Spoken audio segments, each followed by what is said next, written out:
নমস্কাৰ সকলোকে স্বাগতম জনাইছো আসাম কেৰিয়াৰ পইণ্ট ইউটিউব চেনেলৰ অন্য এটা নতুন ভিডিঅ' লৈ আজিৰ এই ভিডিঅ'টিত আমি আপোনালোকৰ যোৱাকালি অৰ্থাৎ 5 ডিচেম্বৰত অনুষ্ঠিত হৈ যোৱা আৰআৰবি ৰেলৱে গ্ৰুপ ডি পৰীক্ষাৰ ফাৰ্ষ্ট শিফটৰ কেইটামান মেমৰি বেস জিকে কোৱেশ্চন লৈছো আৰু এই কোৱেশ্চনসমূহ যেহেতু মেমৰি বেস হয় তো আপোনালোকৰ কিছুমান অপচন বা কিছুমান কোৱেশ্চন অকমান খেলিমেলি হ'ব পাৰে তো সেইবোৰ আপোনালোকে চাই ল'ব আৰু আগন্তুক দিনসমূহত যিসকল কেণ্ডিডেটৰ এক্সাম আছে তেওঁলোকৰ কাৰণে এই ভিডিঅ'টো খুব ইম্পৰ্টেন্ট হয় কাৰণ কেনেকুৱা ধৰণৰ পেপাৰত কোৱেশ্চন আহিছে সেই বস্তুটো আপোনালোকে ইয়াৰ পৰা এটা আইডিয়া পাব পাৰিব আৰু আমি এটা যিবোৰ পিডিএফ বনাইছিলো আপোনালোকৰ আৰবি গ্ৰুপ ডি কাৰণে তাৰ পৰাও কিন্তু বহুত কোৱেশ্চন কমন পৰিছে তো আপোনালোকৰ যদি এই পিডিএফ খিনি লাগে স্ক্ৰিনত দিয়া নাম্বাৰটোত আমাক হোৱাটছআপত মেছেজ কৰি কেৱল 99 টকা এটা পেমেন্ট কৰি আপোনালোকে পিডিএফ সমূহ লৈ এইকেইদিনত ভালদৰে পঢ়ি আপোনালোকে কমন পেলাব পাৰিব ঠিক আছে এতিয়া আমি কোৱেশ্চন খিনি যাও তো প্ৰথম কোৱেশ্চনটো চাওক কি দিছে হু ওয়াজ awarded da major Dhyanchand Khel Ratna award 2025 in the field of shooting শুটিংৰ ক্ষেত্ৰত 2025 চনৰ মেজৰ ধ্যানচন্দ খেলৰত্ন বঁটা কোনে লাভ কৰিছিল তো যেহেতু ইয়াতে শুটিংৰ কথা সুধিছে ইয়াৰ কাৰেক্ট আনসাৰটো হ'ব অপচন এ মনু ভাকেৰ ঠিক আছে মনু ভাকেৰে শুটিংত 2025 বৰ্ষত মেজৰ ধ্যানচন্দ খেলৰত্ন বঁটা লাভ কৰিছিল ইয়াৰ লগতে আৰু তিনি গৰাকী অৰ্থাৎ মনু ভাকেৰৰ সৈতে টোটাল 4 গৰাকীয়ে এই 2025 চনত মেজৰ ধ্যানচন্দ খেলৰত্ন বঁটা লাভ কৰিছিল তো সেই তিনি গৰাকী মনত ৰাখি থব তো আৰু এজন হৈছে ডি গুকেশে চেছত এই বঁটাটো লাভ কৰিছিল তাৰ পিছতে আমি যদি চাওঁ হৰমনপ্ৰীত সিং তেখেতে হকিত লাভ কৰিছিল আৰু প্ৰবীণ কুমাৰে পেৰা এথলেটিক্সত এই মেজৰ ধ্যানচন্দ খেলৰত্ন বঁটাটো লাভ কৰিছিল তো টোটাল 4 জন ব্যক্তিৰ কথা আপোনালোকে মনত ৰাখি থব আৰু প্ৰশ্নটো এনেকৈ হ'ব পাৰে যে 2025 বৰ্ষত মেজৰ ধ্যানচন্দ খেলৰত্ন বঁটা কিমান গৰাকী ব্যক্তিক প্ৰদান কৰা হৈছিল তো এটো হ'ব 4 গৰাকী ব্যক্তিক ঠিক আছে নেক্সট কোৱেশ্চন to চাও which person was announced in March 2025 to receive the prestigious Pritzker Architecture Prize 2025 চনৰ মাৰ্চ মাহত কোনজন ব্যক্তিয়ে সন্মানীয়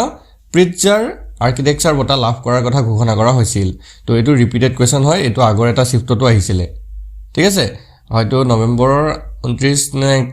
ডিসেম্বৰতে মুঠতে এটা শিফটত আমি এই কোৱেশ্চনটো কৰাইছিলো হয়নে তো যিসকলে এই ভিডিওটো চাই গৈছে তেওঁলোকৰ কিন্তু হেল্প হৈছে তো ইয়াৰ যেটো কাৰেক্ট আনসাৰ এটা হৈছে অপচন এ লিউ জিয়াকুন আৰু লিউ জিয়াকুন কৰিছিল চীনৰ আছিল হয়নে চীনৰ লিউ জিয়াকুনে এই প্ৰিটজাৰ আৰ্কিটেকচাৰ বঁটা 2025 চনত লাভ কৰিছিল নেক্সট কোৱেশ্চন to চাওক who is the lead actor opposite Mrinal Thakur in Anurag Kashyap's film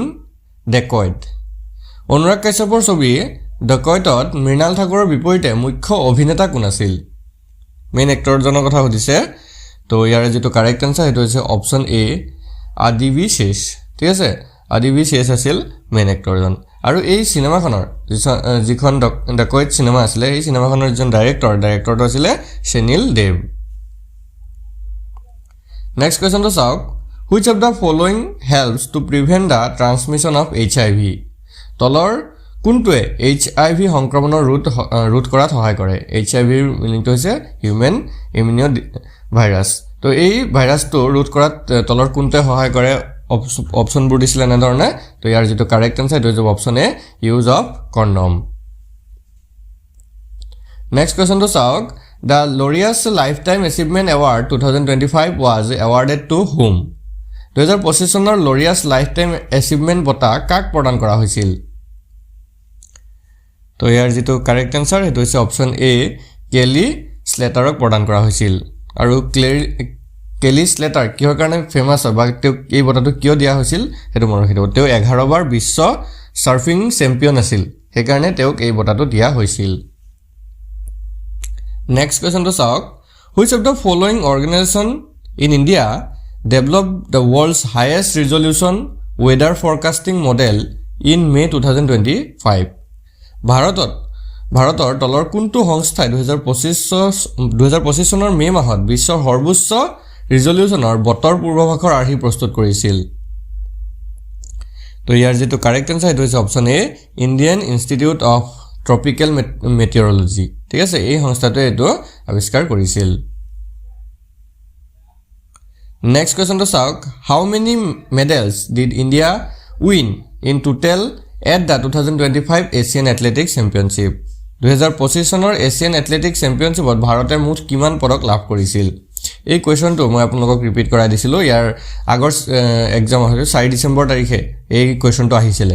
মানে কোৱেশ্চনটো অহা নাছিল মই আপোনালোকক এটা ফেক্টছত কৈ দিছিলো যে ভাৰতে টোটাল 24টা মেডেল পাইছিল তো এটো আপোনালোকৰ এজেটিক্স কোৱেশ্চনটো আহি গল তো যিসকলে আগৰ ভিডিওটো চাইছিলে তাৰ পৰা কিন্তু বহুত একদম কোৱেশ্চন প্ৰতিটো শিফটত এটা ৰিলেটেড কোৱেশ্চনবোৰ আহি আছে তো এটো অপচন বি হ'ব 24 মেডেলছ ঠিক আছে এছিয়ান এথলেটিক্সত ভাৰতে টোটাল 24টা মেডেল পাইছিল তাৰ ভিতৰত 8টা আছিল গোল্ড 10টা আছিল সিলভাৰ আৰু 6টা আছিল ব্ৰঞ্জৰ মেডেল নেক্সট কোৱেশ্চনটো চাওক what is the name of the new one stop digital platform being launched by the election commission of India ভাৰতৰ নিৰ্বাচন আয়োগে মুকলি কৰা নতুন এক ষ্টপ ডিজিটাল প্লেটফৰ্মটোৰ নাম কি হয় তো ইয়াৰ যেটো কাৰেক্ট আনসাৰ এটা হৈছে অপচন সি এসি নেট ঠিক আছে এসি নেট এটা যেটো ECINET আছে এই প্লেটফৰ্মটো ভাৰতৰ নিৰ্বাচন আয়োগে মুকলি কৰিছে নেক্সট কোৱেশ্চনটো চাওক which of the following tube is found in phloem তলৰ কোনটো নলী ফ্লোএমত পোৱা যায় তো ফ্লোএমটো এটা হৈছে উদ্ভিদ কলা তো এটা উদ্ভিদ কলাত এই ফ্লোএমত তলৰ কোনটো পোৱা যায় নলী পোৱা যায় বুলি কৈছে তো এটা হৈছে অপচন সি সেভ নলী বা যেটো আমি সালনী নলিকা বুলি কওঁ এই সালনী নলিকা পোৱা যায় নেক্সট কোৱেশ্চনটো চাওক which of the following statement about J.J. Thomson's atomic model is correct J.J. Thomsonৰ পাৰমাণবিক আৰ্হিৰ বিষয়ে তলৰ কোনটো শুদ্ধ ঠিক আছে তলৰ কোনটো কথা শুদ্ধ দিছে তো বাকি চাৰিটাৰ ভিতৰত এটা শুদ্ধ দিছে বাকি তিনটা ভুল কৈ দিছে তো ইয়াৰ ভিতৰত যেটো কাৰেক্ট আনসাৰ হেটো যাব option B electrons revolve around the nucleus in circular orbit অৰ্থাৎ J.J. Thomsonৰ যেটো আৰ্হি আছিল সেই আৰ্হিৰ মতে যিবিলাক ইলেক্ট্ৰন থাকে সেই ইলেক্ট্ৰন বিলাক নিউক্লিয়াছটোৰ অৰ্থাৎ নিউক্লিয়াছটোৰ চাৰিওফালে ঘূৰি থাকে নেক্সট কোৱেশ্চনটো যাওঁ কি কৈছে চাওক